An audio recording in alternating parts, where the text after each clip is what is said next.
देव बरो दीस दिवन तुमकां सुमेज सांग, हें उलोवणें विपरीत जालें तें आयकूंक कोणाक जायत. अशें आपणाचें शिस गुणगुणूंक लागले. जेजू फाटल्यान अद्भुतांक आशेवन आयिल्ले लोक जेजूची शिकवण आयकून थंयसर पुरपुरूंक लागले. ही शिकवण कोणाक जायत? अद्भुतां करताय ती हांव काण घेतां, पूण शिकवण आमकां नाका. स्वताची शिकवण आमकां मानून घेवंक जायना. आज आमकांय तशेंच भाव भयणीनो, कितें सत आसा तें आमकां मानून घेवंक जायना.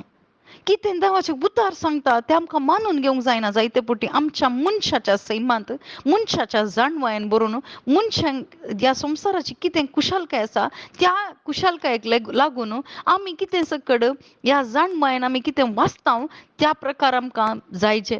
बगर देवाचें कितें थंयसर सत आसा, कितें दैवीक सत आसा तें आमकां नाका जाता. आनी थंयसर त्या घडये सोडून गेल्ले जेजूची शिकवण आयकून परत फाटी येवंक नात. आनी तवळ जेजू थंयसर ताच्या शिसांक विचारता, तुमी वचूंक आशेतात गी, तुमी वचूंक सोदतात गी. थंयसर जेजू तांकां म्हणटा, जाय जाल्यार तुमी वचयत. पूण थंयसर पेद्रू पवित्र आत्म्या बरीत जावन बापान ताका उगडापें केलें त्या घडये. आनी तो म्हणटा, सोम्या आमी कोणा सरशीं वचूं? तुजे लागीं आसात उतरां सस्तीक जिविताचीं. तूंच देवाचो भाग्यवान म्हूण आमी सत मानलां आनी आमकां खात्री आसा. आज भावा भयणीनो, आज आमकां जेजू लागीं येवंक ताचीं उतरां मात्र कारण जावन आसात. आज आमकां म्हणूंक जाय जे सोम्या आमी कोणा लागीं वचूं?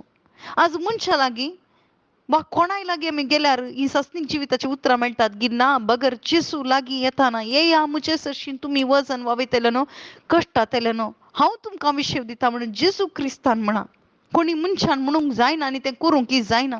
जेजू क्रिस्त म्हणालो, हांव तुमचीं पातकां काण घेतां आनी मरतां आनी तुमकां पुनर्जीवनपण करतां म्हणून जेजू क्रिस्तान म्हणा. हांव पुनर्जीवन जावन तुमकांय पुनर्जीवनपण आसा म्हणून सांगलां जेजू क्रिस्तान, मात कोणी मनशान न्हय भाव भयणीनो. आनी थंयसर पेद्रू हें जाणा जाता. पेद्रूचो भावार्थ पळया, कोणा लागीं वचूं सोम्या? ही उतरां पेद्रून स्विकार केलीं. जेजू क्रिस्ताच्या मरणा उपरांत तो पवित्र आत्म्या बरीत जावन जेजूची सुवार्ता प्रगट करता आनी ते पवित्र आत्म्याची सकत ताचे थंय येवन थंयसर लिड्डांत थंयसर एनेया म्हणल्या त्या एका मनशाक तो हांतुरणार आसल्याक मनशाक उठोवचें पळयता. आनी थंयसर एकली मेल्ली स्त्री आसता, थंयसर तिका ताबिथा म्हणल्याक ती ताणें जिवंत करचें आमी पळयता. म्हळ्यार पवित्र आत्म्याची सकत ताचे थंय येता. कशें तें साध्य जालें? जेजू क्रिस्ताच्या उतरां थंय दवरल्या भावार्था वरवीं. आज म्हाकाय तुका हें चापोवणें दिता भाव भयणीनो. आज आमचो भावार्थ खंय आसा? खंयच्या वयर आमी भावार्थ दवरला? जेजूच्या उतराच्या वयर भावार्थ आसा गी? जेजूच्या उतार म्हणल्यार कडपा वयर आमचें क्रिस्ती जिवीत आमी बांदून हाडलां गी वा कितें? खंयचो आदार पेद्रून ताचें जिवीत बांदून हाडलें जेजू क्रिस्ताच्या उतरां बराबर. आनी ताच्या मुखांतर जायती सोडवण हेरांक पावली. आज आमच्या मुखांतरी तेंच जेजू क्रिस्त आशेता. आज म्हजें जिवीत खडपार, देवाचें उतार म्हणल्यार खडपार जर तर बांदून हाडलां जाल्यार खंडीत पवित्र आत्म्याची सकत म्हजे थंय येवन थंयसर आमी साक्ष जावंक पावता. आमेन.